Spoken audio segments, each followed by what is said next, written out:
Ladies and gentlemen, it's that time of year again, and I'm talking about the Only Watch auctions. Lots of cool pieces this year. Some leave you speechless, some leave you amazed, all to benefit muscular dystrophy, Duchenne muscular dystrophy. Luc Peravino back in 2005 started this disease, which is a terrible disease that affects the muscles, those are the great muscles.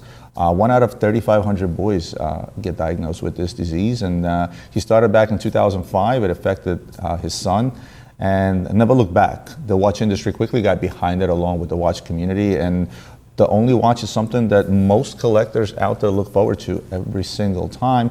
Just want to run through quickly, get your quick take. Again, we're not going to spend much time. There's a lot of watches there. Just quickly go through them, highlight some of the features we like, dislike, maybe throw some numbers on there in terms of what the estimates are. Yeah, absolutely. Just if I could add even on top of what you just said, obviously it's always nice to see watches and a great cause coming together. But one thing I would say that really makes the Only Watch auction unique in the watch industry is so many great watches have come out of there that have actually changed kind of the culture of brands and have changed future releases of the brand. I feel like the Only Watch auction allows the manufacturers the opportunity to try something crazy. Yeah, experiment. Try experiment with materials, experiment with design, right? Because look, it's a one-off piece. If it's a flop, it's a flop. If it's a hit, you can build on that. Yeah. So I feel like there's nobody could possibly make fun of it, which, although I think we will on some of these pieces, but at the end of the day, it gives them complete and utter freedom to do whatever they want to do. It is for a great cause. So let's get started. First one is Anderson Geneve Jumping Hours, Only Watch 2023, as most of these watches are called. Jade Stone Dial, big plus for me. Agree? Yeah. It's got the Frederick Piguet caliber, and the jumping hours mechanism is developed and hand finished in-house by Anderson Geneve. It's not anything unlike we haven't seen already from Anderson, right? It's just another jump hour with a kind of minute sub dial at the bottom. I mean, listen, it's nice to see kind of a two-tone format, the platinum, the rose with the jade dial, but again, it's even covered under the black lacquer. I don't expect. I'll leave it at this. Yeah. Some of these Only watches from certain brands is sort of like, okay, let me just slap something together, throw it in there, so my name is in there. This is one of those watches that falls under that category. Nothing to write home about. Let's go to the next watch, and that's going to be the Angelus X Chateau Angelus. Now, Angelus is an up-and-coming new independent. It's been out there. It's been kind of quiet. And again, based on the famed Angelus movement, obviously. Yeah, well, it's revived based off that. Right? Exactly. It's revived based on the Panerai caliber. The Panerai caliber, et cetera, et cetera. It's a collab with Chateau Angelus. I guess this is it's the Bordeaux wine. Exactly. So they decided, to kill two birds with one stone. Not impressed. I mean, I'm a fan of this design. I think it's a clean design. It's a bicompax chronograph with a pointer date. I mean, there's not much that, you can mess this up pretty easily, but I think they have a very nice design overall. But it just looks, again, like what they've released before. Exactly. So nothing special. I almost always expect something out of this world for Only Watch. For sure. I mean, you have one shot. Yeah. You know what I mean? Like one opportunity. One opportunity. Let's not start singing Eminem. Let's move on to the next watch. Armin Strom. Or am I pronouncing it? Strom. Yeah, Strom. Armin Strom. I like these a lot. So what you're looking at is a watch with actually a micro rotor movement. Kari Voutilainen, I believe, is the one responsible. Of course, if Kari Voutilainen is involved, Mark is going to love this watch. No, I mean, listen, it's just a nice price point watch. Like even they'll make these just in regular production in series, and they're actually nice price point watches. You can find these around the 20-ish thousand price range, which for an independent, I think that's solidly priced. It's well finished, well designed. But again, it goes back to that. I'm a fan of the green sapphire dial. Yeah. I am. It's transparent sapphire. It really is a fan. I like the fact that they submitted something that quote unquote could be affordable, because a lot of these Only Watch pieces are just, they go into gajillions of dollars. Yeah. But given this one a solid B+. Let's move on. Ardea Purity Moissanite. Interesting to note, first time Moissanite has been used to create a case of a watch, which is impressive. Do I like that whole rainbowish look of the Moissanite around the case? Not so sure. Your take? Yeah, I mean, it's just very funky. It's nothing I've ever seen before. I think it's certainly impressive to work with probably a material like this and create kind of what they have, all the faceted angles with the lugs and the case. and even the slopeness of the bezel. But overall, I mean, listen, it's just it's a fun looking watch. Listen, right? I think that's what the spirit of only watch is. This is their purity movement, right? Built on their previous skeletonized hand beveling, nice finishes. Again, I'm impressed with the fact that they used moissanite for the first time ever, but overall, aesthetically, not a fan of the rubber strap either. Let's move on. Atelier de Chronometrie. You probably pronounced that one much better. No, this is, I'm a big fan of this brand. They're a pretty under the radar brand. They don't make many watches a year, but they're sublime in terms of overall finishing. I mean, look at the case. The case is absolutely marvelous. The way that these lugs almost gives me like a Philippe Dufour simplicity vibe. You took the words out of my mouth. Literally that. So I mean, I think it's a wonderfully looking and wonderfully well made watch overall. I'm sure the movement on this is spectacular. But not familiar with the brand too much. Do they make any complications? Yeah, they do. They do split seconds, chronographs, manual wind chronographs. So they'll have some kind of upper echelon pieces that you can buy into the brand, and they're reasonably affordable. If you're in the arena of only watch and you're trying to flex your muscles to show who you are, why come out with just a plain watch? That's the part I disagree with. Let's move on. Audemars Piguet. Oh baby, oh baby, the Royal Oak self-winding flying tourbillon. Oh baby, ceramic case.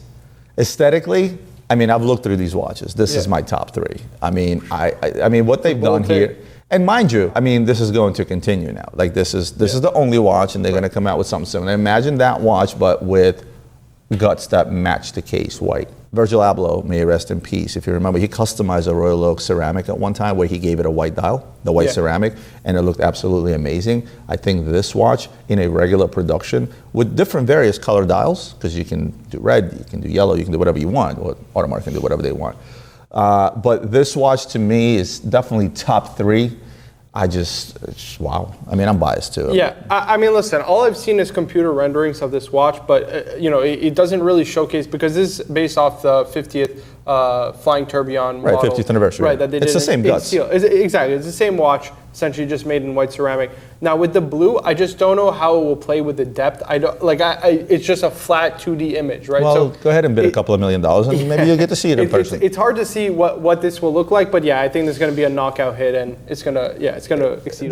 Now look, essentially they took an existing watch, put it in an existing case, if you will, because they've done white ceramic cases already, right, in the form of a perpetual, but they came to the table with some value, right? Because the idea behind any auction, any charity auction, is you try to raise as much money as possible. Yeah. So what you do is you try to give an expensive item, whether this is an art auction or whatever auction it may be, you try to sell off an expensive item. Granted, they didn't come in with a grand comp, but still, I think this is A+ all the way. Yeah, I think they did their job. Let's move on to Baltic.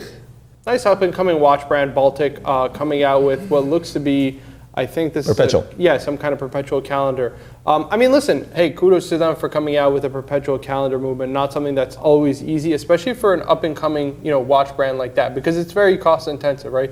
Even if they are using a modular movement here. But overall, nice look. A+ on the dial, beautiful purple. Not a fan of the bracelet, I'll be honest. It gives me the Breitling vibes. Yeah, Breitling, Super Ocean Heritage. Even it gives me like that No Time to Die Seamaster. Yes. But a good looking watch. Let's move on to Barbier Mueller. Who is that? Yeah, that's a good question. I have no idea. Okay, so mosaic. Obviously, this is a handcrafted piece. Mosaic. Probably an enamel dial. It looks like it has an FP Journe movement. Wow. Which is pretty. That's actually pretty. But it says it's the only collaboration ever made by the independent Geneva-based watchmakers. So this is the only time Journe decided to give it. Even if you look on the flanks of the case, there's even what's it called, like that enamel work on the side of the case. That's pretty impressive. That's hard to do. So you know what? Kudos to him. I'm a big fan of enamel watches altogether, be it dial, be it case. I think they took it to the next level here by putting enamel on the sides of the case. This is a craft that is slowly but surely getting forgotten, and it is a craft, and it is a difficult craft. I guess I am impressed that Journe put the 1304 caliber in there. So again, strap. What is with that strap? Somebody call Aaron Bespoke. I mean, like that could use like a beautiful just green, ages the watch. like soft green. It's just no. Move on. Biver. All right, so the man that everybody loves to make fun of, and I'm actually a fan of the brand. I'm a fan of what he has done, and I think he actually, and again, maybe I'm a little biased, but I think he knocked it out of the park. First of all, Mina Repeater, Carleon tourbillon. We're talking about, and again, the tourbillon is not visible. It seems like the tourbillon is in the back. Yeah, no, it is. Again, came out of the gate swinging heavy. Then again, Piguet came out of the gate swinging heavy. Doesn't have any simple watches, right? But he didn't stop there. Look at that dial. I mean, no hands, no indexes, first of all. Makes it special. How does it tell time? I mean, that's a good question. I can't tell you off the rip, but one thing that I find interesting is in the specification it says an unusual minute repeater representing a sunset over a rough sea, which is kind of emblematic of his new brand because it's gotten so much hate. Right? It's him going into the sunset and facing rough seas. So it looks like you tell time by setting up the minute repeater, which is actually kind of cool because, you know, a lot of people that own minute repeaters never really use their minute repeaters to tell time. Okay. It's just, it's not, I don't want to say it's a gimmick. It is one of the most prestigious complications in the watch. Right. Honestly, I'm giving this one an A+ from an aesthetics perspective, from creativity perspective, and the fact that I can't think of any minute repeaters that don't have hands. Yeah, that's true. I mean, no, there was one. I forget who did it, but I'm pretty sure there's one particular brand. Well, I'll take your word for it because you have that photographic memory. If you remember of it as we go through the other watches, do let us know. The gem setting is beautifully done. I mean, I love the watch. Does have a little bit of that VCA vibe, Van Cleef and Arpels vibe. Yeah. Right? You know what I'm talking about? Yeah. Like the ladies' watches, the bridges and all that stuff, a little bit of that. Huh? I'm just curious what that, I guess the sun, I guess, is static. It's not something that's movable, I don't think. But beautiful watch. Let's move on to Blancpain, F-. Can I tell you why F-? Remember we talked about Blancpain? In fact, we were at Watch Time. We talked to the guy from Blancpain. He showed us a new flyback chronograph, which I was impressed with, although I thought it was a little too small. Yeah. And when he asked me, what are your thoughts overall? And my first thing to him was, get off the fucking 50 fathoms train. How long can you make aqualongs in 50 fathoms? It's just the same thing over and over and over. This is only watch. There's nothing special about this. It's the same watch you've been making over and over for the last 20 years, and except to be, successful. There's so many things that I dislike about Blancpain, but it will take too long to get into it. I mean, first of all, the case sizes often are just way too big. Second is the writing on the side of the case. Like Invicta does that. Not why are you let me read this to you. Ready? For Only Watch 2023, as Blancpain is celebrating the 70th anniversary of his iconic 50 fathoms. That's right, 1953. It is only fitting that he has created a special edition with unique blue-themed color motif of the 70th anniversary Act 1 timepiece that launched earlier this year. I mean, it's just words with no meaning. You know what I mean? It's literally the same watch that we're making over and over. F- Exactly. Blancpain. I'm sorry. I like the watch. Don't get me wrong. It's just I'm tired of seeing it. And for Only Watch, come on, give me something. Let's keep going. Boucheron. I mean, Boucheron comes in a beautiful fashion, making a beautiful jewelry piece. I didn't expect anything less. Right? You have black spindles as the bracelet. That's not an easy task to achieve, in a sense that you're literally making a bracelet out of semi-precious stones, which is the spindles, right? Yeah. And then a diamond piece. I think the contrast of the black and the of the white and the dark blue stones is absolutely beautiful. I didn't expect any horological feats from them. Exactly what I expected, a beautiful jewelry timepiece, and indeed that's exactly what it is. Yeah, not much else to add to that. Let's keep going. Beauvais. Been forgotten about a little bit. Beauvais came out of the gates so hot back in 2005 and 6. The Russian market ate these things up like you would not believe, right? So this time they put forth an Orbis Mundi, okay? Now this is their movement. I mean, they're a great watchmaker. They make wonderful watches. It's just they lost steam post the 2008 crisis when Russia kind of fell under and they stopped buying. That took such a big chunk out of their market that they've yet to recover. Okay. And the only thing that really keeps Beauvais still alive is the fact that they're one of the few kind of fully vertically integrated manufacturers, right? Where they'll make like things like hairsprings and like all those difficult to make components for other brands, and that's what allows them really to keep their operations running. So this World Time, for lack of a better word, they called it Orbis Mundi, right? Yeah. Which basically is a work timer, right? Or a Mundi sometimes as it's called. Typical Beauvais design, unmistakably Beauvais. I don't know if this is a reverso or reverse I'm sure case. it must be double-sided. You see kind of that strap system, which allows you to take off the strap. Pretty distinct Beauvais design. It looks like also it has a tourbillon on there. So yeah, I mean, it looks like I hope they went all in by actually making a two-sided watch along with the pocket casing, pocket watch enclosure. Because I love that about Beauvais, where you can flip the watch either 100%. Way you want to, and then you can also encase it in the pocket watch casing, which made them very unique, and you can go old school and new school. So nice watch, I like it. Breguet. Talking about things we've seen before. Okay, so here's another world timer in the marine case. Yeah. Now, is there anything special on that dial? Is that applied, or is that? It's a wannabe Tiffany blue. No. But the continents, are they? Let's see. No, it's the same stuff. So it's a world time complication, Horomundi. It's essentially the Horomundi in a marine case. Do you start to see a pattern here from the swatch group? Yeah. Let's keep going. Oh, this is nice. So this is a watch, the Bulgari Octafinissima Tourbillon Marble. This is pretty nice. So this is the problem with this watch. You either hate it or absolutely love it. Sounds like you absolutely love it. I mean, I don't absolutely love it. I just respect it. Like, I respect what it, you know what I mean? It's different. It is different. And this is what I was talking about earlier. This is, it's only watch, blank canvas, do whatever you want to do, go as crazy as possible. People will judge you or not judge you. It doesn't really matter. I love the fact that they went with this tourbillon, again, the thinnest manual movement with a flying tourbillon.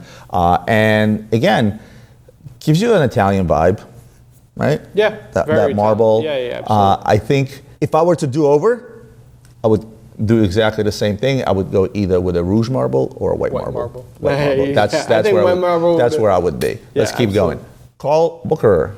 Very unusual for Carl Booker. Carl Booker tends to be a little bit more conservative for the most part. The Monero tourbillon, very dark, very mysterious. Love the lime green tourbillon cage, if that's what it is I'm looking at. Forged carbon, maybe this is something of them trying to stay and catch up with the market, start using things like carbon and titanium and things like that. Some funky color elements to get out of that conservative. I mean, it just looks like to me that they're so lost. I mean, this is such a lost Let's watch. just slap some shit together. Yeah, pretty much, right? It's a carbon case with a wannabe Vanta black dial, and then like a lime green tourbillon cage, which has no business really being there. I think they're just I gotta be honest with you, put the name aside, I kind of like the look. I mean, it's kind of cool looking. I would expect this from like an Alibaba. No offense to Carl Booker. This is what I look at. I look at this and I see, okay, it's some kind of Chinese tourbillon movement in an Alibaba, watch kind of. Okay, sorry, let's stop talking shit about it. Let's move on. Again, hard pass. Chanel. Look, the J12, right? I think that, who is it that made their complications for them? It's Romain Gaultier. Romain Gaultier made their high complications. When the J12 came out on the market, it took the world by storm. Yeah. Every girl wanted one. My wife has one. They made an extremely pretty watch. I think the mistake they made is they made too many variations. Yeah. They made the manuals. They made the quartz. They made 3 different sizes: the black, white, blah blah, and so on and so forth. Right. And I think if they limited that production and made it as exclusive as some of their bags, I think they would have done extremely well. Instead, it ended up being a fad. However, this one, okay, it's got mechanical components. So you got a sailor, and it kind of gives you the Gerald Genta Mickey Mouse, but in a Chanel. But in a Chanel way. Yeah. I like the way the I like watch it. It's looks. actually cool. Something different, not necessarily something complicated. I probably, if I was Chanel, I probably would have flexed a little bit and shown some of my higher complication lines. Yeah. Let's move on. Chopard, LUC 1860 only watch edition. Lots of respect for LUC. Man, love these. Medallium dials, the 1.86 calibers, which are Geneva sealed, highly accredited by Philippe Dufour. Love the watch overall, but again, it's just something that we've seen so many times over and over. Too many times. Love that dial. Yeah, if I'm Chopard, you know what I'm flexing? The crystal gong minute repeater they showed at Watch Time. Yeah. Well, that's a watch you flex with. Hell yeah. You know what I mean? If you're going to show me yet another very uber conservative LUC, it's got a special dial, love the strap. Aesthetically, it's a pretty watch. Yep. But give me something special. You know what I mean? You have enough money. Donate one of those crystal gong minute repeaters. Yeah. Let's keep going.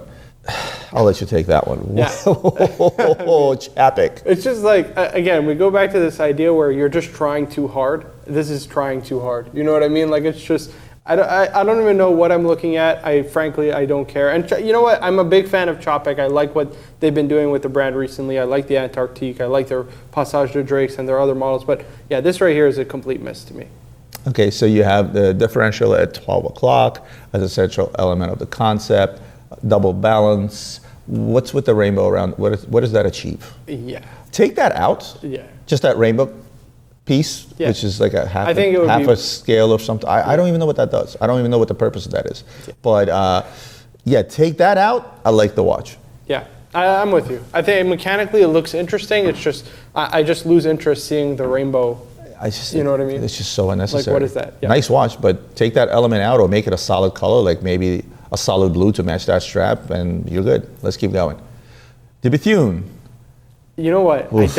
I don't understand the hype behind this watch. I'm sorry. I saw so many people hyping this watch. Okay, I respect the metallurgy behind the case making, right? Using an iron ore. Damascus iron and steel from Arborson iron ores. Okay, that's incredible. Mad right? respect for that. And okay, I get it. The tourbillon movement is great, but this looks like a Hamilton Ventura to me. This is what I can never unsee that. You know that? Dude, I can never like, ever unsee that. I don't like this. I can never ever unsee that. And nevertheless, it's cool for somebody that has all the traditional watches and probably has a collection of 30 watches plus and just gets tired of the same old thing and says, you know what? Let me do that. Meteorite dial too. Very cool use of materials. Yeah. Let's move on. Oof. Journe. Top 3 right here. I love this. Why? Because it's Journe? No, you know what? So it's a time only kind of their octa, but it's not featuring the octa movement, right? It's got the manual wind movement, moon phase on the back, power reserve indicator, enamel dial. It's not actually the chronomet blue dial, which I think is really interesting. But overall, I think it's just a sleek, nice design that represents the FP Journe brand well. And I have to say, the octa line can seem a little muddy. It's a bit busy on the dial. The asymmetry kind of can be a little bit off-putting to some people. This right here, I think, is much more mass appealing. This is going to be a good seller for them. Well, that's what throws me off, actually, is the fact that it's not asymmetric. The fact it's very symmetric. You know, you look at a Longo, you look at a Journe, you get used to it for so long. You're like, this is symmetric, which is a good thing technically, right? But I don't know.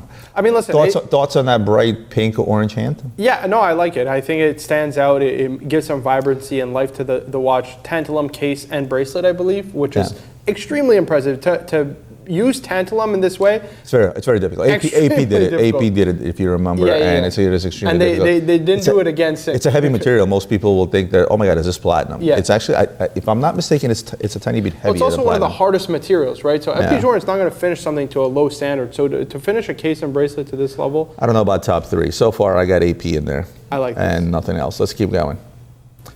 Okay. This is all you. I mean, listen, Ferdinand Bertrude. We spoke about this watch when it was first released, right? And we saw it at Watch Time, real life. Yeah, we saw it at Watch Time. Listen, I have mad respect for the Ferdinand Bertrude brand. I think what they're making is some of the most innovative and best finished watches. But this has been done already. Exactly, and not to mention who did the cylindrical balance spring? JLC did it for like half the price of what they're selling this, and they added a cylindrical hairspring tourbillon. And this is just a cylindrical hairspring, and JLC did it at like half the price of what this is going for. Again, granted, totally different watches. Is finished probably to a higher level than JLC would. Great watch, great looking watch. I like the layout of it, but yeah, no, it's just more. Reminds me of Breguet La Tradition. First of all, by showing the guts the way they show is somewhat raw. Aesthetically, I think it is good. It's like I feel like it's a mixture between a Journe cylindrical turb and La Tradition Breguet. Yeah. So one of those the tourbillons, the tourbillon souverain. The vertical. Yeah. Think vertical Journe turb, slap a La Tradition, put it together, and you have this Ferdinand Bertrude. And again, I don't know why they only gave the hairspring.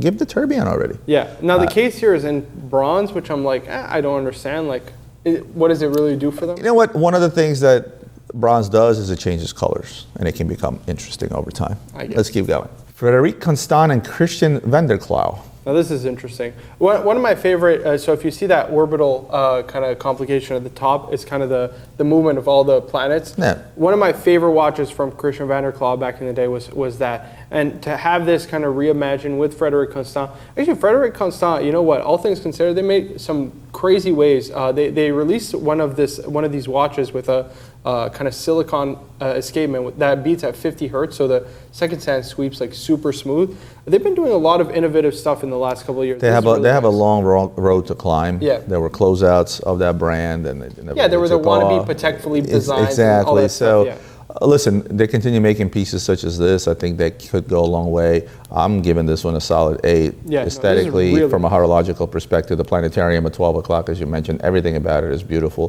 Blue Aventurine dial. I mean, just everything. No, they knocked this out of the park. It's funny, they packed a lot of things in here, but it was done. It was well thought out. Yeah, they threw everything in the kitchen sink and it worked. Beautiful watch. Yeah. Let's keep going.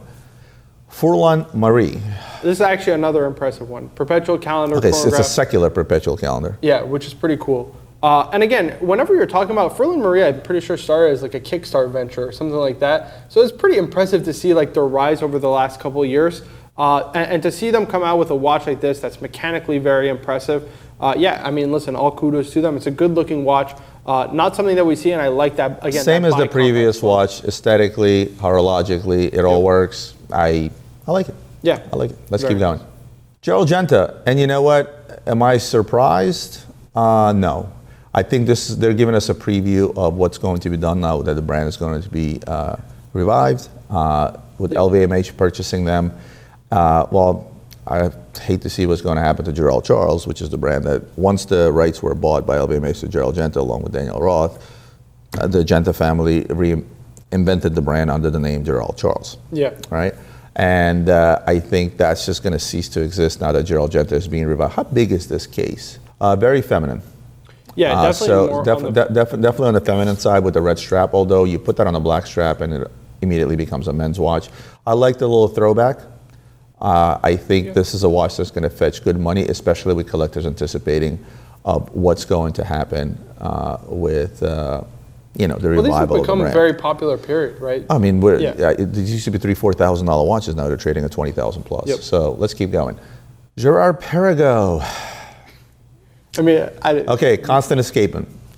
To me, probably the Constant Escapement came out in 2012, I'm going to say. Yeah. And like since then, when it comes to Constant Escapements, I think this is still to date the most impressive in terms of technology, in terms of how it's done. So what they did is they took something that they have already done. Maybe that's a good thing. Maybe this is a way of them spotlighting and say, hey, look at some of the things that we make, right? Aesthetically, I think it's a pretty watch. Yeah, I don't disagree. I think it's just an unwearable watch. At 47 millimeters, it's huge. I think, second of all, although it's mechanically impressive, listen, it's been done. It's been done. Yeah. It's been. You know what? If you're gonna put something out that you have made in the past and something that would be traditional to Gerard Perregaux, iconic, I would say, give me a triple bridge. I would love to see a reimagination of their world time chronographs. That's such a distinct. WWTC. Yeah. It was such a distinct Gerard. Such value for the money. Yeah. on those It's watches. such a distinct Gerard Perregaux design that they haven't reimagined at all. And you know what? I would love to see an update. Hell of a movement too. Yeah. Let's keep going to Gromfeld. What in the actual is that? Yeah, I mean, crazy dial in the Prince. Crazy dial. Look at the strap. Look at the dial. This is whoever did this took a handful of mushrooms and said, all right, let me make something psychedelic because this is a big no for me. I'm sorry. Yeah, no, this is too out there. It's way too out there. Let's keep going. Moser. Now they're not showing the actual watch, but this is going to be similar to the Streamliner that they've done in the past with MB&F, with Moser, and this one is going to feature a panda bear that's a DJ. All right. So no, I think the motif is just so the panda is the. I think whoever was at Gromfeld got together with people at Moser and MB&F, and I think they took the same mushrooms. But because they don't show the watch, I'd be curious to see what that's going to look like. Yeah. I guess this is H. Moser, MB&F, X Audemars Piguet. Marvel. The bulldog. They made it in a panda variation at some point in the I think it was for only watch auction actually. So I think they might do some kind of collaboration with Moser featuring that kind of panda design. That would actually be cool. So it's essentially the bulldog panda with the Moser collaboration. Okay. Well, again, they don't show the picture. Time will show. Let's keep going to Hermes. I mean, again, something that we've seen before. What's with all this? What's with this rainbow bandwagon? Why does every brand just throw on a rainbow and expect it to just sell? Not a fan of platinum lugs and DLC coated. Who came up with that company? How do you put platinum lugs onto a DLC coated titanium case? It's such a weird. Are you trying to weight balance? I don't know what you're trying to do there. I say you take that watch, you make it all black. And you leave the time at 9 o'clock as is, at that bright blue with a matching strap, and you did an okay job. Again, maybe leftovers of that mushroom bag. I don't know. Let's keep going. To Hublot. Whoa. Super impressed. So you got a Takashi Murakami watch in itself, did extremely well, still sells over retail. Yeah. And you'd be hard pressed to find one. I love the fact that they brought in Takashi Murakami because when those two worlds collided, you've seen Hublot selling way over list and it was extremely desirable, it still is. By adding the tourbillon in there, this is what I was talking about, the other brands. Give me something, and Hublot did exactly that. A Takashi Murakami one-of-a-kind piece is going to do wonders. Yeah. When you add a tourbillon on top of it, because they said that if we're going to do it, we're going to go all out. Because again, you get in both worlds. You have a huge population out there that's a fan of Takashi, collects his art, etc. It would have been enough if it was just a unique Takashi. Yep. But to add a flying tourbillon in there in the center, in the fashion, the way they did it, look, you can see the face, you can see the eyes, you can see it's just. So this goes back to our initial conversation. Like, even though I personally don't like this watch, like it would never be something I would wear. I respect it because it's very bold, and you know what? We've never seen this before from Hublot, right? Exactly. So it's them taking a risk, and that's what the spirit of this auction is all about, in my opinion. So, okay, great. Maybe it's not a watch that I personally would ever wear, but I respect the heck out of Hublot for making something different like this. I agree with you 100%. Let's keep going over to Jacob & Co. Concepto. This looks crazy. I mean, I can't even. What was it? What were the toys you had as a kid? The kaleidoscopes. You know what I mean? You look into one of those, and it certainly looks like that. Again, astronomia is something that we have seen. I mean, you know what? I would say this, right? People are so quick to knock the Astronomia. I think it's... Oh, no, I love the Astronomia. So do I. It's one of the most impressive watches, actually, I've ever seen. First of all, it's a 4-axis tourbillon. Let's start there. Yeah. It's the three-dimensionality of the movement, the way that they balance everything out. It's actually made by Italian watchmaker Luca Soprano, who did a marvelous job on this movement. And I think this will add just another level of intrigue to the overall watch and design.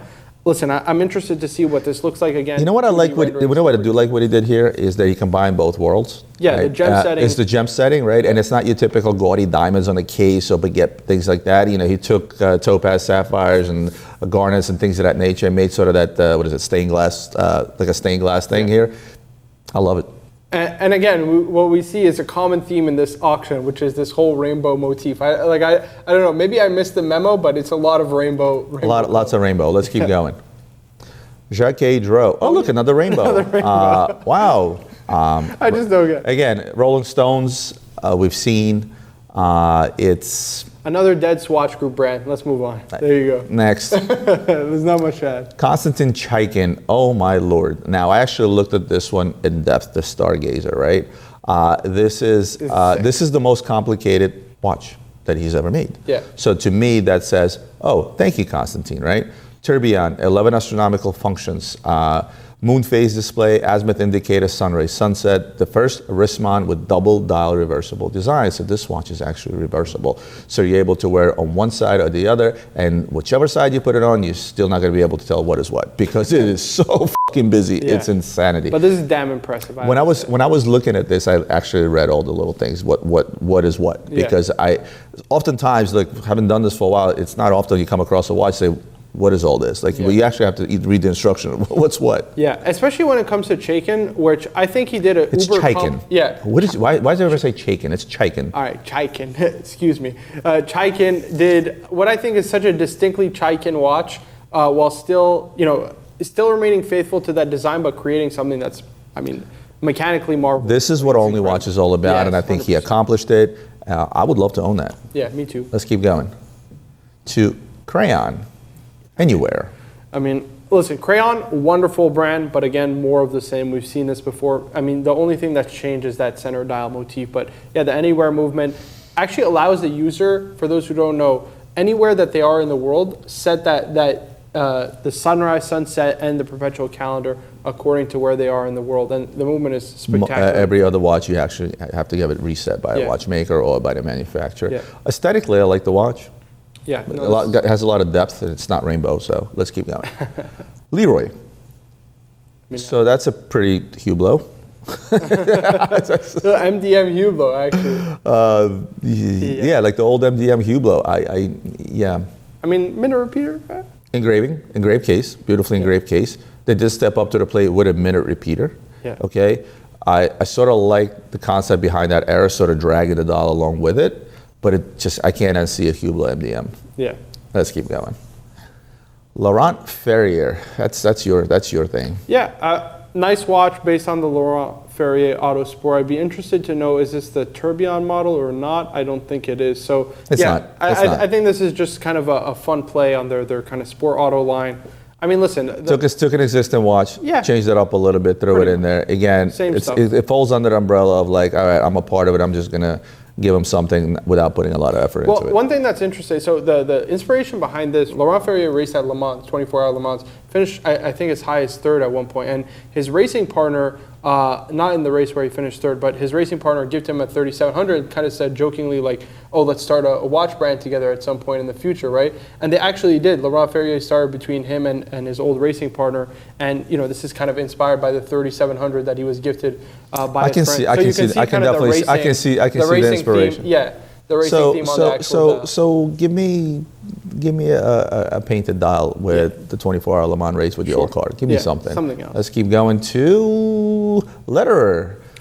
Very cool. Master of Escapements letterer. Again, I don't know what it is with this rainbow motif, but we see it here again. But yeah, this is mechanically one of the most impressive watches. Aesthetically, same mushroom bag. Yeah, it's a weird one. I don't talk about the mechanics, because this is definitely very impressive. So I'm pretty sure there's a double balance wheel, and you'll see that differential. You see the two escapements. Yeah, exactly. So it's a double escapement, something that we've seen before. But Lederer himself created this impulse chronometer. I forget exactly. It's got two separate gear trains too. Yeah, exactly. That's what it is, right? And those separate gear trains are mechanically unique in the watch industry. It's super impressive. But yeah, no, this design is just great. I mean, horologically, it is uber impressive. It's you know, look, being in the industry that we're in, there's just not a lot of room to innovate and make something new. It's more of the same thing, maybe done better, finished better, you know, executed in a different way, but it's still the same thing. The fact that they wrote 12 and 6 on the case, I mean, it just tells you how bad of a design this is.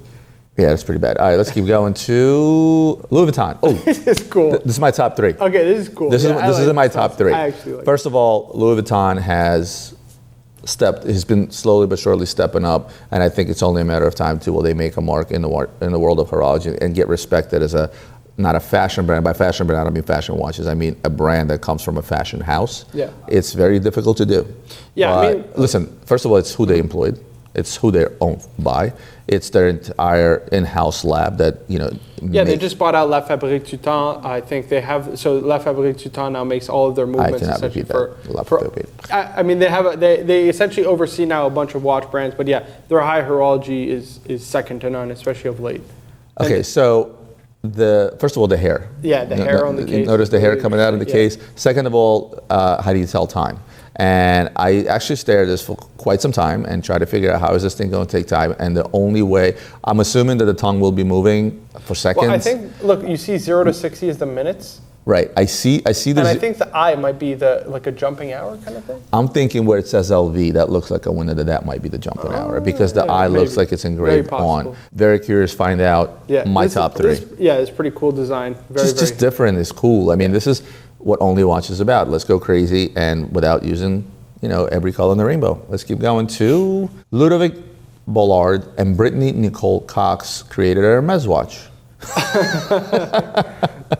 Yeah, I mean, again, it's more of the same, just with a kind of unique guilloche dial. But yeah, and the numbers upside down. Yeah, no, he does this pretty often, right? So essentially, every time it goes around the dial, it will tell you, and the one that's the actual hour will flip next. Upside. But yeah, nothing crazy. Maurice Lacroix went to the rainbows just the same. With another masterpiece for the 8 billionth time, and another rainbow. Is this crystal? Is this a crystal case? Crystal case. Oh, crystal case. So again, let's slap some impressive stuff. Yeah, crystal and rainbow. What else? Crystal and rainbow. Hold on, baguettes. They're missing baguettes. Oh, they're missing. Yeah. They're missing baguettes and maybe a little bit of frosted material somewhere. There you go. Let's keep going to Mont Blanc. You know what? I actually like these. These Mont Blanc Geospheres are pretty nice, and it mixes like a lot of cool complications together. Listen, it's a bit of a crazy looking watch in this case, but actually it's executed quite well. I like the blue with the carbon. So I don't. Give me the dial. Yeah. And get rid of the rest, and I'll be happy. That dial is so beautiful. You're going to subdue it with the ceramic case. Is that ceramic or? It's carbon. I'm pretty sure. Carbon, and then I think the bezel is ceramic. Again, too much in one watch. That watch, that complication, that particular dial in a plain Jane metal case, and showcase that dial, showcase those complications. I'd be a fan. Too much. Let's keep going. Maurice Grossman. Oh look, it's an IWC Portugueser. I mean, I don't really know what they did different. The Tremblage they've done before. I've seen the watch before. I just don't know. I mean, it looks like the same. So I'm a fan of the brand. They're one of the independents that still make all their stuff in-house and like putting stuff together. And the likes of Chapek and what was the other, B or something or other, RGM, right? You know, they're all supposed to be independent watchmakers, yet they buy everything everywhere and put it together. These guys actually put everything together by hand. I think this is one of the up-and-coming brands, so be on the lookout for this particular brand. You're going to see it pop off. I like the dial. Very, very, very, very cool dial. So it's just rhodium plated. So it's also, the dial is hand engraved, right? Right. So the surface is finished by hand. Yeah. It's basically trembling motion. So it's kind of like the frosted AP, basically. Yeah. But the tremblage dial they do in regular production. That's why I'm not really sure what they changed here. But I know what they changed. They put rhodium. only watch in a sub-seconds dial. I guess. Again, beautiful IWC port together. They could have done something a little bit more complicated. Let's keep going to Patek Philippe. Of course, is not going to show what they're going to. This is going to be crazy. Let's guess. You know what's going to be crazy when they don't show this. Of course. What are your thoughts? What do you think they're coming out with? So to put into context, Patek Philippe rarely ever does limited edition watches, right? So anytime they do, it's going to be some kind of knockout special edition. And when it comes to this, I mean, I'm hoping, because it's like the thank you from Terry to his father is like going to be some crazy perpetual calendar chronograph minute repeater. So you're thinking Grand Comp? I'm hoping Grand Comp, because don't forget that the 5970 was kind of Terry Stern's first project at Patek Philippe, right? That's when you saw the new era of perpetual calendar chronographs, and he kind of reinvigorated that line, I would say. And to see something like that as kind of a thank you to his father, I think would come his career come full circle. Is there a world where you see Patek Philippe coming out of their conservative comfort zone? Do you see them go into a material they've never used before? Maybe a carbon, maybe a ceramic? No, I don't want to see that. No, Patek is too classical to do something like that. Listen, it is Dad's 85th birthday. Yeah. So they're going to do something special, and I'm going to I don't know, but I will guess this is going to be highly complicated. Yeah. It's going to be the most expensive watch sold, if I had to guess. Let's keep going to by far. Reservoir X Telos watch. This is actually pretty cool. If you see, so this, what's it called? A retrograde minutes with a jump hour. And it looks like a tourbillon. Reservoir, I don't know much about them, but one of my friends is a big fan of the brand. But this looks actually mechanically pretty damn impressive. I like also like that open display, the way that you see kind of the tourbillon and how it goes towards the dial side. This is actually pretty nice. Kudos. Arnold & Son. I still got to work on it. Cannot unsee it. Yeah. Cannot unsee it, Arnold & Son. Let's keep going to resins. What is this? Just going to take an existing resins and tight one, and we're just going to put a big blue X over it. Yeah, I don't know. What is this, like the X-Men watch? Like I'm not sure. I'm not sure what they're doing here. You know what I would love to see? A fully transparent crystal resins. That would be a flex from them. Like like a Type 3. Like those Hodinkee ones that they did skeletonized. Exactly, but in the crystal case where you see everything, right? That would be crazy. But I mean, honestly, cool. Looks like a nice swatch. Who cares? Let's keep going. Yeah. To Richard Mille. Dang. I don't know what I'm looking at. So I don't know if I like Steve will do it. Took an RM and made a necklace out of it. They obviously took note of that, and they decided to say, hey, it's Swiss couture, all right, at rhodonite and wooden parts on top of it. It is a tourbillon, we'll give them that. What I've been noticing, and it's kind of become a trend, is men where, if you look at the I think it was Met Gala, a lot of the men wore big jeweled pieces that seemingly look like they're women's pieces, but they're not. It's kind of become a trend, and I wouldn't be surprised that, listen, Richard Mille has set worse trends than that. I mean, think about the candy collection they came out with. We thought that was doggy dog and nobody would ever buy it, and it sells at triple list value. Yeah. I can certainly see a man rocking this around his neck, much like some of the stuff you saw at Met Gala. I mean, listen, people hated the Russell Westbrook. Oh, yeah. Remember the necklace that he wore? I think Greg Una gave that to him to wear. I think this is right up that alley. Yeah. Would you catch me wearing that? No. Would I give that to my wife? Yes. It's very hip. It's very trendy. I mean, listen, people hated the smiley, and it's selling like boatloads over retail. So I think anything that Richard Mille touches. People are hating on a Spider-Man. Good luck finding one today. By the way, I was quoted the first Spider-Man on the market. You know how much I was quoted? Tell me. $500,000. Let's keep going. Seems like a deal. Let's go to Singer Reimagined X Genius. Okay, this looks like. Is that an Herbert? So Singer's the Porsche, Porsche Singers. Yes. So they have their chronographs. They use the Agenor chronograph movement, and I assume Genius is the collaboration. I've seen these kind of, those dragon watches with the, what's it called? Like they go around the dial, and it's a weird collaboration. I don't love this. Well, actually, the watch looks kind of cool if it was $500. Let's keep going. Sylvain Pinot. I mean, Sylvain Pinot is a nice upstart independent watchmaker. This is kind of his more classic, the Origin line. I mean, again, it's more of what we've seen before. It's just different colored dial. Exactly. I do like the watch aesthetically, but give me something a little bit more special. Throw some rainbows on there. That's what everybody else did. Yeah, Let's keep going. To Tag Heuer. Monaco splits. You want to hear a hot take? That's one of my top 3. That's my top 3 as well. Pretty damn it's nice. That, it's the AP, and it's the Louis Vuitton Look watch. at the texture on the case. It's texturized titanium. It's texturized titanium. With a split second. Aesthetically, oof, it's a beautiful watch. This is it is a beautiful watch. I'm a fan of Monaco, the vintage ones, the remakes. The Golf one is probably my favorite. I think they did an outstanding job. And mind you, it's the same watch. Yeah. Right? It's the same watch. And yet they managed to change the aesthetics of it to a point where I'm okay with it being the same thing that I've made in the past. Just beautiful watch, my top 3. Let's keep going to Tiffany & Co. And Tiffany & Co., I'm impressed. They came in a typical fashion of one of the world's most renowned jewelry houses out there. What they've done here in a very retro feel, right? The diamond bird, a big retro feel to the watch. It's a beautiful piece of jewelry, okay? And it's mechanical. The pen is actually mechanical. You're starting to see, ever since I would say Rihanna wore that, what's it called, the Jacob & Co. around her neck, those kind of watch pendants. Cartier has some, JLC has some. They did it. They didn't do it in the way that Richard Mille did it. They did it in the way as they used to do it many years ago. It's very classy, sophisticated, very distinctly Tiffany & Co. And I love that kind of blue sapphire where the time is displayed. I mean, it just looks awesome. The funny thing is most people would probably expect them to do a collab with somebody and do a watch, another Tiffany watch, Tiffany dial watch that would sell for millions of dollars. I like the fact that they went back to their heritage, went back to their history, and created a beautiful Tiffany piece. Yeah. Next is Trilobe. Seen it before? Yeah. I mean, pretty much. I mean, maybe the hammer finish. No, they've done that in the past as well. I mean, gold leaves. I don't know. I like the watch. Just again, give me something special. Like I said, guys, if you brands are listening, do what others do. If all else fails and you can't come up with something creative, throw a bunch of rainbows on there, or eat a bag of mushrooms. Let's keep going. To Tudor. Oh, look at this. The new Tudor Tiger Prince Chrono reimagining. Is that a Bamford?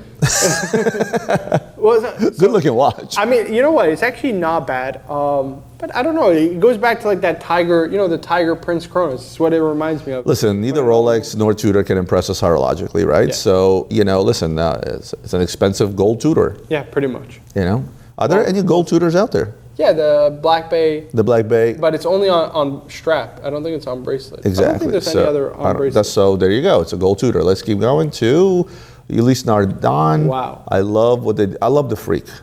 But again, that rainbow stuff is creeping in, although they kept it in those, the tones are down quite a bit on this. But look, the Freak S. Marvelous watch. That yellow gold one with the aventurine. Oh my God, what a watch. Love the watch. But again, the rainbow color palette, not a fan. Overused, overdone. Overused. Not as bad as some of the other pieces we saw. I'm already bored looking at this. Next, we have Urwerk. Space Time Blade. What is that, Marco? I have no idea. See, this is this type of stuff that makes me, I don't know, on the fence about, or what are we looking at? Science. Okay, so there's so many better ways. Space Time Blade, where science fiction and time telling meet in a glowing magic. Let the digits of the light guide you through the space-time continuum as this remarkable glass column illuminates not only the hours, minutes, and seconds, but also kilometers, depicting our smooth Earth travel. So basically, I don't know, overpriced lightsaber I don't know what this is, but I want it. I want it. I'm going to see what the bidding is going to go up to. Any watches left, though? We're done. No? Oh, wait a minute. We forgot about Zenith. The rainbow Zenith. The rainbow. No, but this time you get the whole collection. Wow, okay, so you get the rainbow collection this time. Wow. So it's the Zenith OP chronographs. No, Zenith. I just can't. No. I'm sorry. All right, I've had enough. This is terrible. No more rainbow. Look, time will show how much these things will fetch. I don't think it's going to be one of those better performing ones. The watches here are Overall, I give it a solid B. minus. B minus, I was going to say.